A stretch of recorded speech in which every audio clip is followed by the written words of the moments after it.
This is a model of our mouth. The front teeth is called sanaya. This is called a rubai. And this teeth is called lab. जब हम हंसते हैं तो हमारे पीछे के दांत दिखते हैं, उसे दाहिक कहते हैं। ये एक से ज्यादा हो तो दवाहिक कहते हैं। इसका क्या ताल्लुक है कुरान पाक से? साउंड, मखरज, अच्छा, प्रोनाउंसिएशन, क्या प्रॉपर बात, प्रोनाउंसिएशन। माशाल्लाह, टैलेंटेड स्टूडेंट ना। सख्त हिस्सा जो शुरू में है, इधर से काफ अदा होता है। तालु का सख्त हिस्सा जो दरमियान में है, इधर से हुरूफ शजरिया जीम शीन यादा होता है। तालु का नर्म हिस्सा इधर से कौफ अदा होता है। ये है ज़बान की नोक, और ये है ज़बान का किनारा, और ये ज़बान का सिरा। ये दाएं जानिब से ज़बान की करवट, और ये बाएं जानिब की ज़बान की करवट। ओके। इससे दुआ अता होता है। नोट बनाया आपने?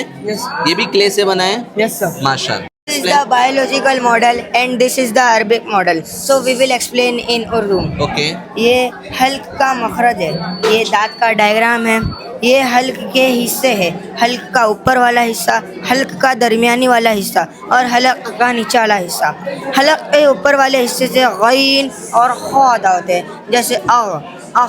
हलक का दरमियानी वाला हिस्सा है, हलक के दरमियानी वाले हिस्से से आइन और हा अदा होते हैं। ये हलक का निचला हिस्सा है। हलक के निचले हिस्से से हमजा और हा अदा।